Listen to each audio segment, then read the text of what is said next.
Hey there, everybody. I am starting out with another in a series of spontaneous me going live here on my lunch break on the days where I'm working at the university. You can see down here, I'm hanging out at a park by the docks. I'm going to switch the video around here.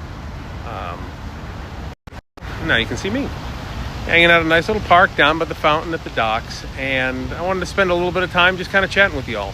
It's not something I've done a lot before, but as you've noticed, those who've followed us this week, that maybe, just maybe, this is something that we should do a little more often.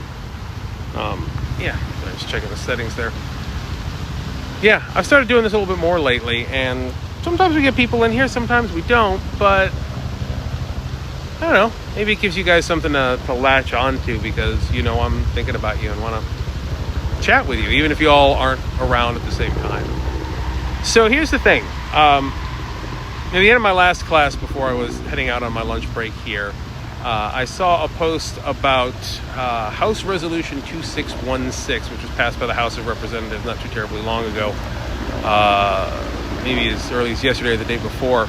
Time difference screws me up sometimes, so I might be a day or so off, which basically, in broad strokes, it requires teachers within the country, at least in schools that receive federal funding, to automatically contact parents before using the preferred name or pronouns of any child in their class. Basically, it requires schools to out their own students before they can even make a shot at caring about them. And I gotta say, it highlighted something that has often bugged me, something that I don't think we talk about all that much, but we really should, which is the fake reasonableness that oppressors and evangelicals and other bad actors tend to use. I read up on the bill a little bit, and it was presented as a way of protecting children or involving parents in the raising of their children, which, as a parent myself, I understand the logic behind that. I hear something like that, and my first thought is, oh, holy crap, I want to be involved in the raising of my children. I don't want people making decisions for my children without me. Of course I would vote for something. Then you look at it, though. Then you actually look at what is involved, and you realize that, well, not everybody has the same good relationship that you might have with your kids. Not everybody feels safe with their parents. And even in good families, look, we've all met a teenager or two in our lives. Sometimes, even in the best of situations, people aren't connecting or hearing each other as well as they should. And so this is presented with a very much a fake reasonableness. It seems like a good idea. It seems like a totally rational thing to want to do. But in the end, what it's doing is creating a situation where children are harmed. It's creating a situation where the people who may be doing the harm are given access in a way that they wouldn't otherwise have. It's creating a situation, where abuse can be perpetuated, and it's doing it all in the name of something functionally meaningless from a public safety perspective. Does it really matter what your kid calls your child if they are not hurt by it? I would definitely have an interest if a teacher were calling my child by a name that offended or upset them. I would definitely have an interest if my kid was coming home from school feeling angry or hurt by what their teacher said. And I trust that my children would tell me if they felt that. And then I would get involved. But if my child has a relationship with their teacher and the teacher is calling them something that my child wants to be called, why would I need to get involved in that as a parent? What would be the need for anyone to get involved in that? Because if the child is happy with the arrangement and the teacher is happy with the arrangement, what does the parent have to do with that necessarily? What are the stakes? What is the damage if you allow a teacher to call your kid by the name or pronouns they want to be called by?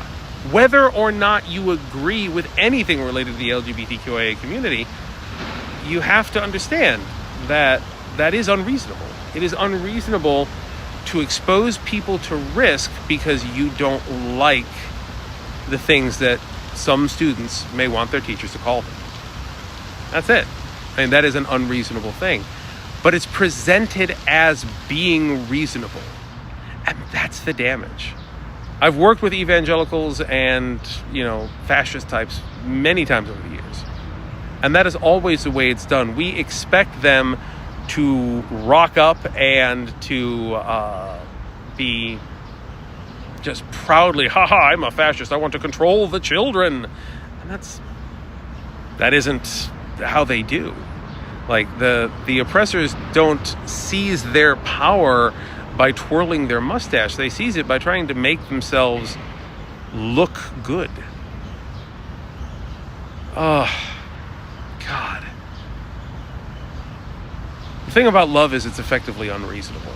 It seems unreasonable. It seems often weird when we do it. It seems strange to put ourselves through the things we put ourselves through in the sake of love. Love requires sacrifice. Love requires putting yourself in uncomfortable positions for the sake of another person. Refusing to put yourself in an uncomfortable position at the risk of another person is the opposite of love, and that's what's being talked about here. We're about 5 minutes in here, guys, maybe 6 minutes. I can't quite see because the sun is quite bright. Truth be told, I'm not going to be staying on these kind of lunchtime streams for very long. I do see a few of you hanging out in the chat, and I'm glad to see you there. I'm saying hi. I'm seeing the chat perhaps better today than I was on the last stream. I don't know what the glitch was with that, where I was getting this little tiny chat box in the corner, but it seems to be working now. In any case, I'm going to keep trying to do these. They're probably going to be short, like 5-6 minute streams when I have a moment here, but I want to give more direct thoughts to you guys, the community, ways to interact with stuff, and ways for us to be out there. Not exactly YouTube Shorts level, but it's definitely a thing. Those of you who are still following along, we're putting out TikTok content now. We're trying to do shorter form stuff as well. Join us on the Discord server, etc., etc.